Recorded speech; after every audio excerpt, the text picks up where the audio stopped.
Hey, what's up, Yantaraj?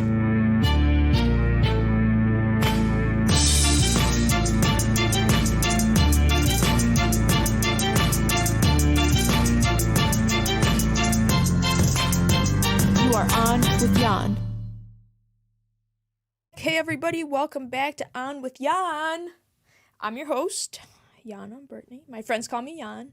And I just want to say thank you for those of you that have taken the time to listen to this podcast, that have reached out to me and have given me words of encouragement to keep going, to keep doing it, but also mention some things that maybe resonate with you. I think that's really incredible, and I'm grateful for everybody that has listened to any of these podcasts. So first and foremost, I just want to thank you all for being here with me, and I hope you continue to stay here. My main hope and goal with all of this, with podcasting and doing all of these podcasts, is just to provide people around me with some value, with value that they can utilize anywhere that they are. I think because a lot of the time that we are at the dojo or on the mat, because that's how most of you know me, we sometimes don't think that some of these things that we talk about on the dojo mat resonate or apply to us just because we're not in karate or we don't train, or maybe, we just take our kids there and what the kids are learning is great for them, but maybe we don't think it's really necessary for us. And I just wanted to take some of those lessons that are so important at the dojo that we learn and we practice and utilize and bring them to a different platform, because I think they're really valuable everywhere that we are. For example, we had Sensei Richie on the last podcast episode, and he talked heavily about the philosophy and how the kata of life is essentially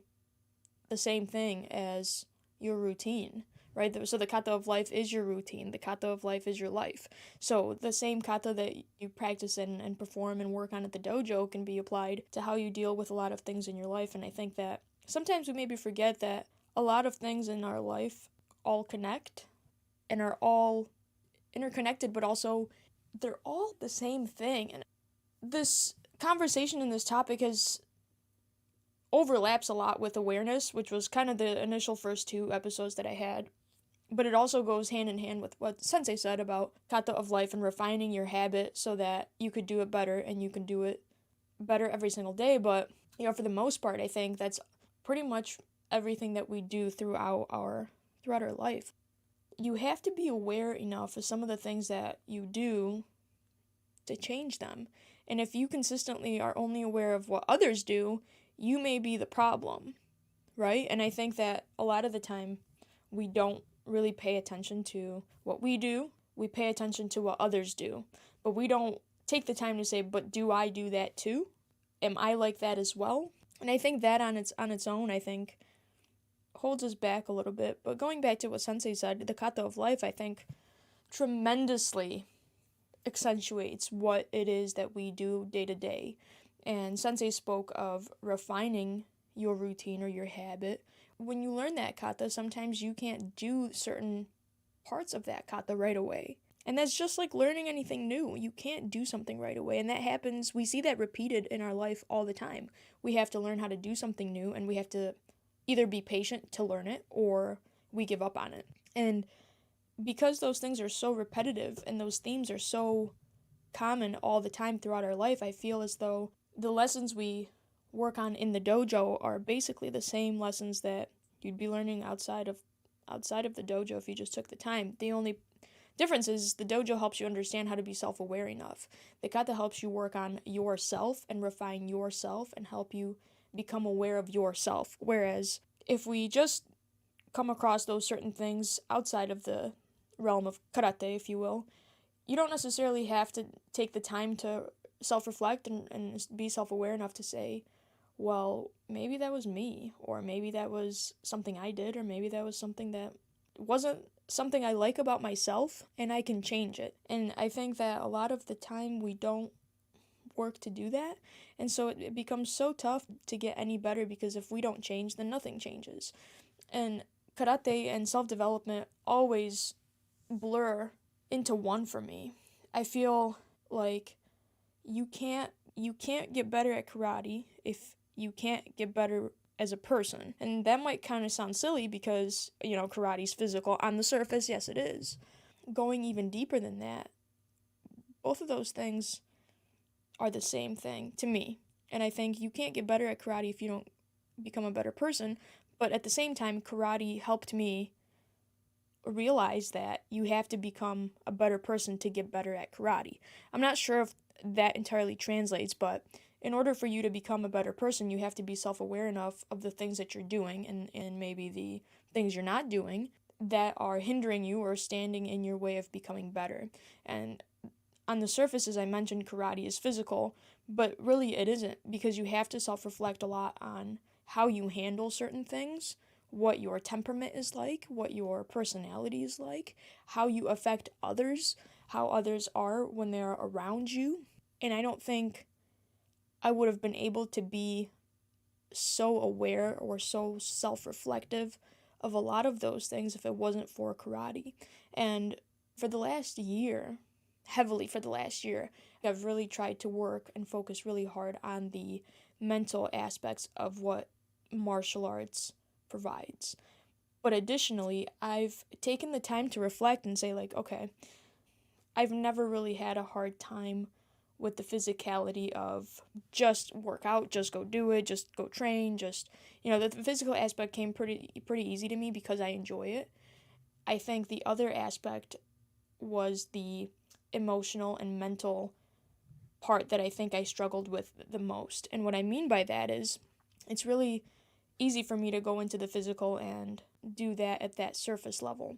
But it was a lot harder for me to implement emotion, feeling, and it was tough for me to open up on the emotional level because I was never raised like that.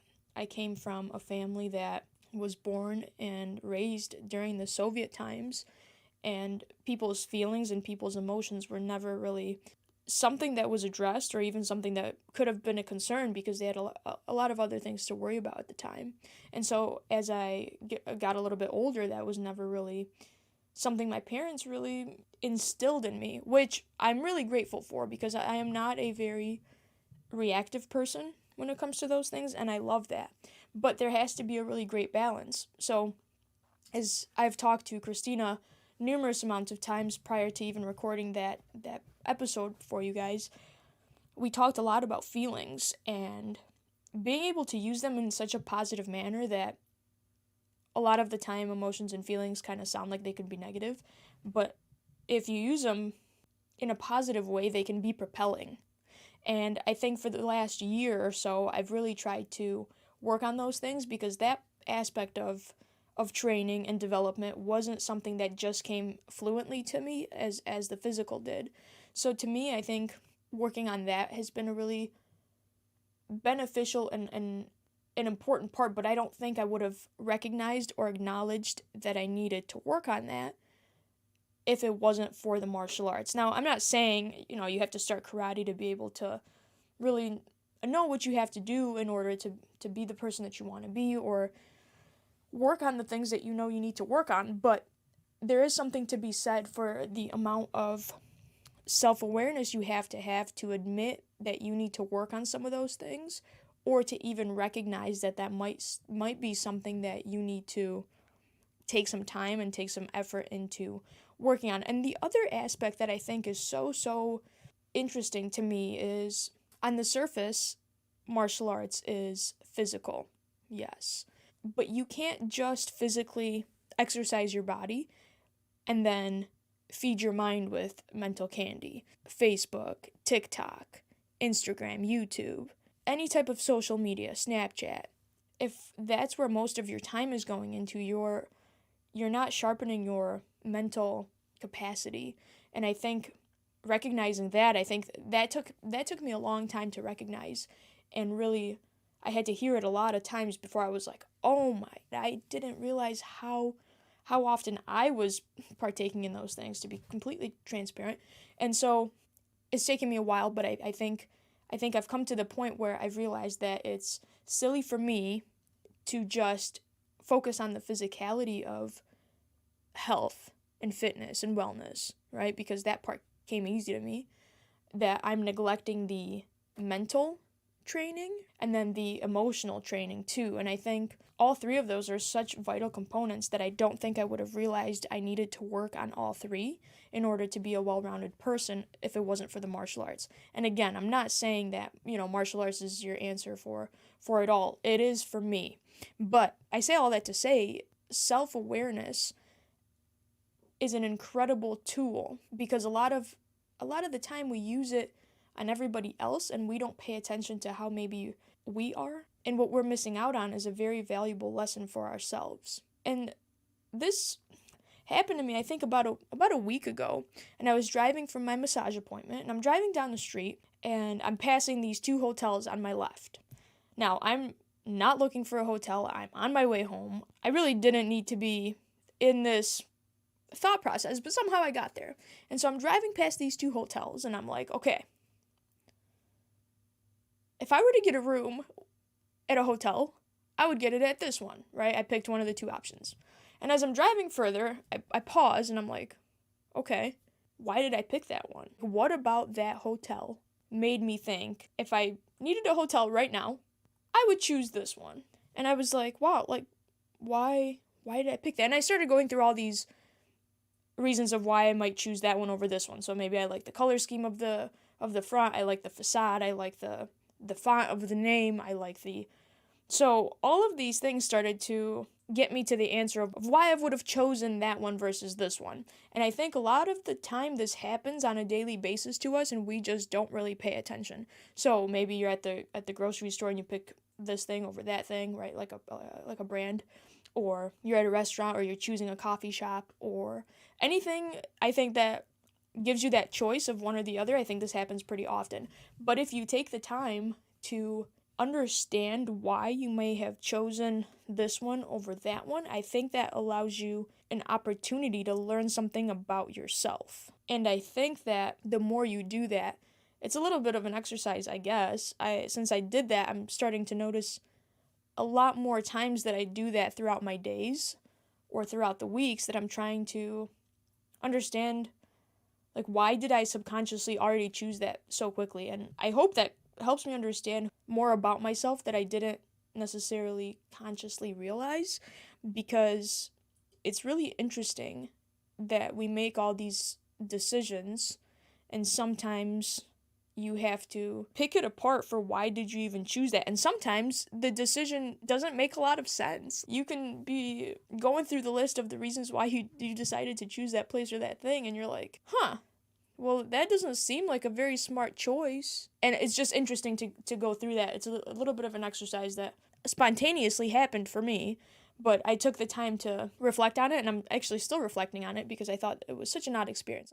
Like, I was just driving home minding my own business when that thought kind of came to me, and then, the questions that followed in my mind of why did you choose that one?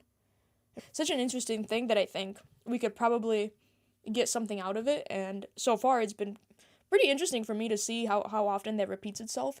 And again, I say all of that to say, if it wasn't for all of those things, if it wasn't for the martial arts, if it wasn't for sensei, if it wasn't for being able to be self-aware, I wouldn't have been able to do all of these things or acknowledge all of these things or work on all of these things. And I think, we all have a lot of work to do, and I think people could be so great, and I think I see all these parents that I get to talk to all the time, and they're such wonderful people, and the students are so excellent, and I just love being around that positivity. And by the way, I heard this one quote, and I just love it.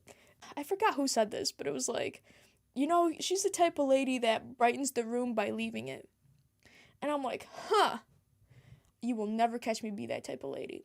So anyway, with my interactions with people, I get to see so many great people that I think if everybody just worked on themselves a little bit all the time, I think everybody would be able to brighten any room they walked into. And I say all of those things because I want to be able to provide value for the people that are around me. And I know people are watching, and I know people are listening, and I know people pay attention, and that's wonderful. But I hope anybody that does also knows that they can do it. And if you don't know where to start, just start somewhere, because then you'll end up being able to find the next thing to start on. So really, for me, throughout all of these discussions in self-improvement and martial arts and how those two things interweave one another and how they work together and how it all has been making sense to me, all also go back to being able to be self-aware, because if you can't take the responsibility for yourself, why would you expect somebody else to take it for you? Or why would you expect somebody else to take responsibility for themselves when you can't even do that for yourself? You can't figure other people out. You can't solve problems for them. You know, in karate they always say, and Sensei mentioned this when he spoke, he said, the sensei always wants the student to be better than they are. Which I just hope that for everybody that I come in contact with. I hope they can just all be better than me in everything. And I don't say that to say I'm great, I'm just saying that to, because that's I just have that outlook. But if we all just worked on that and we could all just be really great people, I think that would be super cool. And I think if people just took the time to work on themselves instead of finding reasons for why somebody else is at fault or why somebody else, like, you could learn a lot about yourself. And the thing with the hotel that I was driving by really opened my mind up to the fact that all of these thoughts and things that go on in your mind, you don't even recognize or acknowledge if you don't take the time to be self-aware about them. And it's just incredible that you can hit that pause button and just for a second think about all those things. And if all of the people that I see at the dojo, parents, grandparents, students, brothers and sisters of those students, get something positive from being in contact with the dojo, with anybody here from this podcast, that's my hope. And if you're listening to this and you're like, I don't know where to start, I don't know if I can start, just start somewhere. I mean, it's better than not starting at all. And wherever you start, whenever you start, you'll be able to recognize some of those other things that you may notice about yourself that you didn't before, and you're going to be like, maybe I should work on that instead. Or maybe I should do this instead. And back to the kata of life conversation we were having, it goes back to your habits and your routines. And people don't even pay attention enough to some of those habits and routines. Like I spoke in my last podcast about awareness and using that as a path to self-fulfillment. Most people are not aware of their habits. And I say most because that's my experience with most people. But also with myself, there's a really long period of time I didn't really pay attention closely to what I was doing. And a lot of time was wasted on a lot of menial things. And I don't want to do that anymore. And I want people to be cognizant that they can do that for themselves, because you can. It's not some kind of superpower. Anybody can do it. And so it comes back to the habits and the kata of life, because if your kata of life, your habit, has too many unnecessary parts that don't need to be there, you're wasting a little bit of time. And if you could just refine that a little bit, you could be taking really, really giant steps towards self-improvement. Shaun T says this, and he says, find your life. And I want to remix that a little bit, and I want to say, refine your life. Find what you're doing that's not helpful, and don't do it, or replace it. You can really refine your life with a lot of simple, small changes that could really impact the trajectory of your life. Small changes, big improvements, right? That's just like in kata and in karate. And I keep telling this to people. Karate is the same thing as living and refining your life. So I keep saying, like, refine your life. Shout out to Shaun T for helping me get that phrase out, because if it wasn't for his Find Your Life, I don't think I would have put that 2 and 2 together. I read this book Sean recommended to me called The Cafe at the Edge of the World. A phenomenal book. I read this book one sitting. I started it with the intention of, I'm just going to see if I'm going to like it. It wasn't the book that I typically read. I don't know if I'm going to like it. I don't know if I'm going to be about it. But the book took me on a journey. And I was like, wow. I shared it with some people I care about, but if you don't read anything else, I think you should read that book. But anyway, the book takes you on a journey about finding the meaning of life and how to get there, and I won't spoil anything, but I think that's a really powerful book to help maybe motivate certain conversations and thoughts you may be having. And to tie all of this together, I think that the reason that I'm able to feel great, do things that make me uncomfortable, go to places that are new, and out of my comfort zone. I think that a lot has to do with martial arts and what it has taught me and the lessons it continues to teach me, and which is incredible. All has to do with self-awareness and self-development towards that self-fulfillment.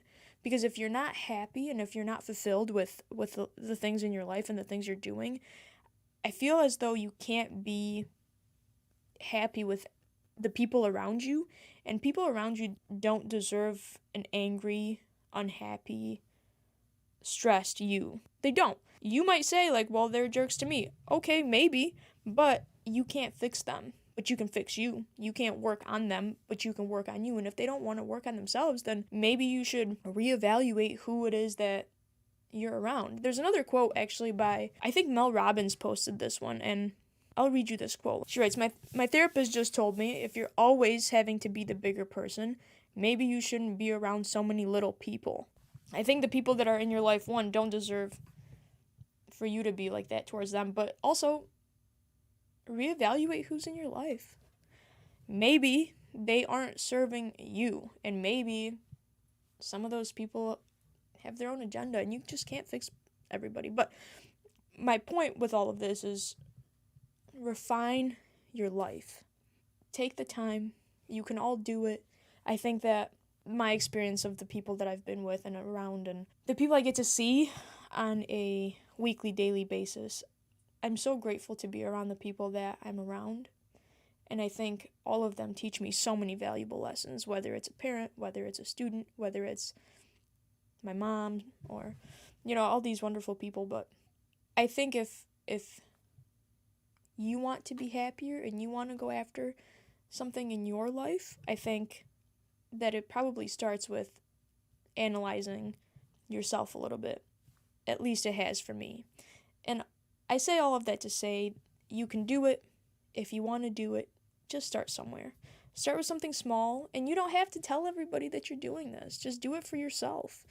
You don't have to post it anywhere. You don't have to share it on your Facebook. Just start it for yourself and see if you like it. I hope that you do, and I hope that tremendously helps make you feel better about whatever situation you might be in.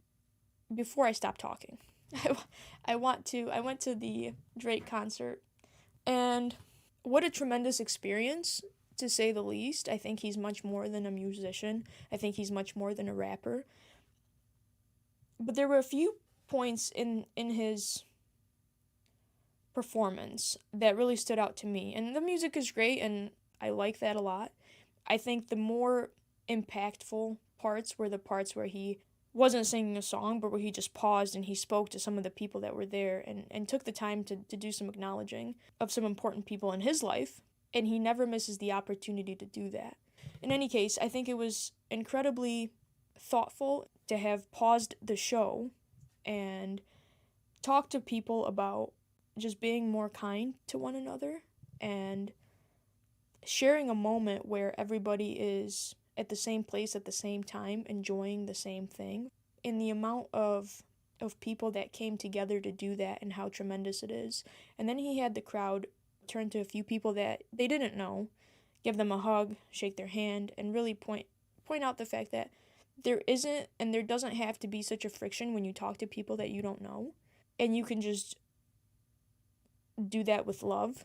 And you can start with love or start with greatness or start with positivity. And you'll have a much better interaction and you'll have a much better time. To me, how I took this was, regardless of whether you're at a concert, at your job, at the grocery store, or anywhere else, if you just approach people with a more genuine, more positive approach, I think you're going to have a much better time with wherever you are. If you begin that with positivity and love and have that be the starter, I think to me that was a really valuable lesson that I got from that whole conversation or that whole speech. And I think we could just probably do that a lot more. So I challenge you guys that are listening to, the next time you're at a public place, to say something to a stranger that makes them smile. Compliment them, tell them a joke, say something nice. I think that would be such a cool thing to do. There's a lot of things that I try to do throughout my day that I hope bring a smile to people's faces that I don't know. And I won't go into those things because it's not about me. But I think you guys get the point. Find somebody that you don't know, do something nice. I think that'd be pretty cool. And I say all of that to say, in order for you to be happy, you have to be a little bit more self-aware about the things that you want.